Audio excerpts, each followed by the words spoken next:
فذكر إنما أنت مذكر. الحمد لله رب العالمين وصلى الله وسلم وبارك على نبينا محمد وعلى آله وأصحابه أجمعين. اللهم علمنا ما ينفعنا وانفعنا بما علمتنا وزدنا علما إنك أنت العليم الحكيم واغفر لنا ولمشايخنا ولولاة أمرنا وللمسلمين والمسلمات أجمعين. رب اشرح لي صدري ويسر لي أمري واحلل عقدة من لساني يفقهوا قولي. Amma ba'd, assalamu alaikum wa rahmatullahi wa barakatuh. Nous nous retrouvons pour ce 14e épisode de la biographie prophétique qui retracera le serment d'Al-Aqaba.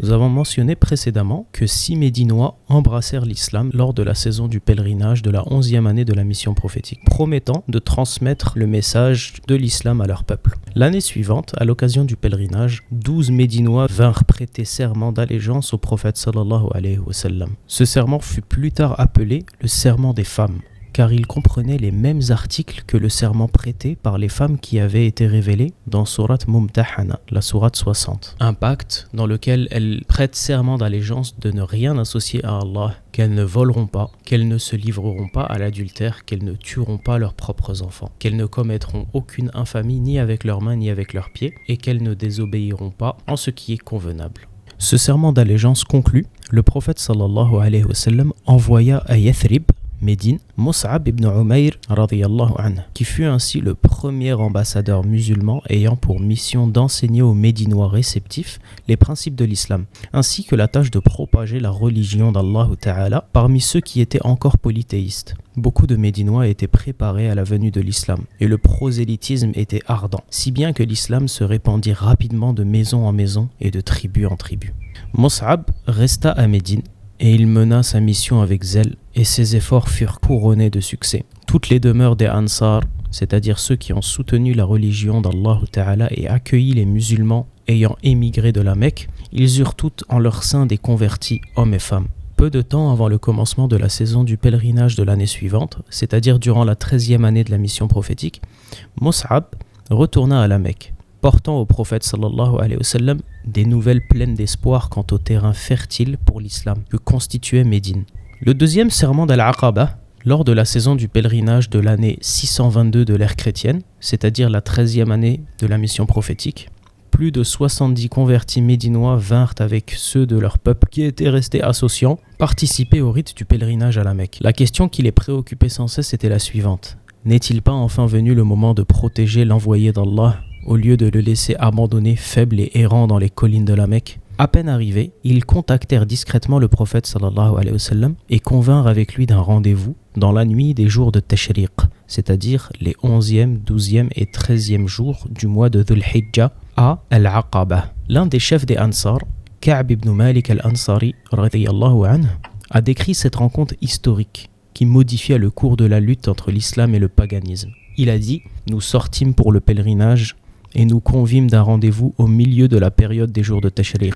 Nous étions accompagnés de l'une des hautes figures de notre cité, Abdullah ibn Amr, qui était encore polythéiste à cette époque. Nous lui révélâmes notre intention de rencontrer l'envoyé d'Allah sallallahu alayhi wa sallam et nous l'exhortâmes à rejoindre nos rangs et à abandonner son polythéisme, de peur qu'il ne serve de combustible pour le feu de l'enfer dans l'au-delà. Il embrassa alors l'islam sans tarder, assista à la réunion d'Al-Aqaba et fut désigné comme chef. La nuit de la rencontre, ils dormirent tous dans leur campement. Après qu'un tiers de la nuit fut écoulé, ils se sont levés et partirent furtivement vers Al-Aqaba. Ils étaient 73 hommes et 2 femmes, et ils attendaient le messager d'Allah sallallahu alayhi wa sallam, jusqu'à ce qu'il arriva en compagnie de son oncle Al-Abbas ibn Abd al-Muttalib, qui, bien qu'il ne fût pas musulman, les supplia de ne pas soustraire son neveu de la protection de ses parents, tant qu'ils ne seraient pas pleinement prêts à la défendre jusqu'au péril de leur vie. Lorsque les gens qui devaient prendre part à la réunion furent tous présents, les négociations en vue de la conclusion d'une alliance religieuse et militaire débutèrent. Al-Abbas, l'oncle du prophète sallallahu alayhi wa sallam, fut le premier à prendre la parole.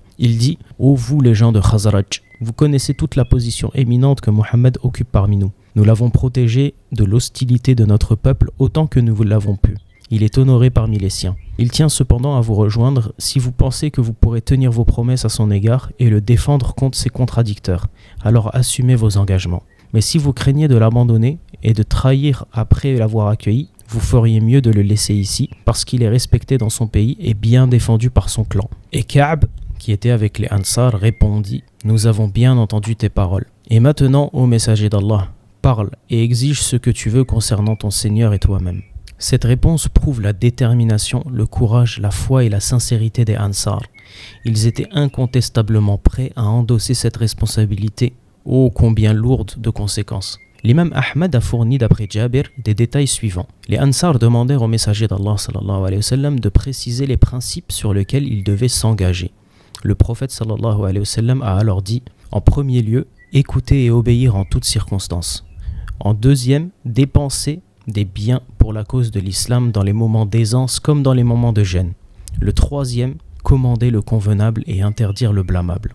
Le quatrième point est de ne craindre la désapprobation de personne lorsqu'il s'agit de défendre la cause d'Allah.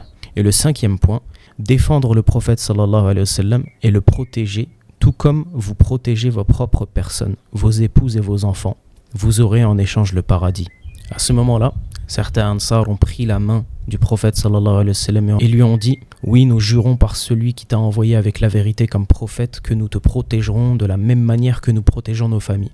Accepte donc notre serment d'allégeance, ô messager d'Allah, car par Allah nous sommes de père en fils des combattants et des gendarmes. » Puis ils dirent « Ô messager d'Allah, entre nous et les Juifs, il y a des liens que nous devons rompre. Si Allah t'accordait la victoire, est-ce que tu ne nous abandonnerais pas pour revenir dans ton peuple ?» Le prophète sallallahu alayhi wa sallam sourit et répondit « Mais votre sang est le mien, votre honneur est le mien. Je suis des vôtres et vous êtes des miens. Je combattrai ceux qui vous combattent et je ferai la paix avec ceux avec qui vous faites la paix. » Puis ils lui demandèrent de tendre la main et chacun, à son tour, passait et serrait la main du prophète sallallahu alayhi wa sallam. Quant aux deux femmes qui étaient avec le groupe, elles prêtèrent serment oralement. Car le prophète sallallahu alayhi wa sallam n'avait jamais serré la main d'une femme avec laquelle il n'avait aucun lien familial ou matrimonial. Le prophète sallallahu alayhi wa sallam demanda ensuite aux Médinois de désigner 12 représentants chargés de veiller à l'application des articles du serment. 9 hommes de la tribu d'Al-Khazraj furent désignés et 3 autres de la tribu d'Al-Aws. Et ces 12 hommes eurent à jurer allégeance en leur qualité de représentants de leur peuple. Ensuite, le prophète sallallahu alayhi wa sallam leur dit « Vous vous engagez pour votre peuple comme le firent les apôtres de Jésus, fils de Marie, pour les leurs. Et je m'engage quant à moi pour mon peuple, c'est-à-dire les musulmans. » Ils répondirent « Oui. » D'une manière ou d'une autre, il y eut des fuites concernant cette rencontre secrète, et le prophète sallallahu alayhi wa sallam sut immédiatement que le coupable était un démon habitant à l'Aqaba qui avait découvert leur réunion. Le prophète sallallahu alayhi wa sallam le menaça en lui disant « Ô ennemi d'Allah, je jure que je m'occuperai de toi. » Il ordonna alors aux Médinois de rejoindre leur campement. En entendant les cris de ce démon, Al-Abbas cria « Par celui qui t'envoie, nous sommes suffisamment puissants, ya Rasulallah, pour briser par l'épée les gens de Mina, c'est-à-dire les Qurayshites. Des deux mains si tu le désires. » Le prophète sallallahu alayhi wa sallam dit alors « Une telle action ne nous a pas été prescrite. Maintenant retournez à vos campements. » Ils obéirent et regagnèrent leur campement et dormirent jusqu'au matin. À peine les Quraysh eurent-ils connaissance du traité conclu qu'un tumulte de plus en plus fort s'éleva dans toutes les directions.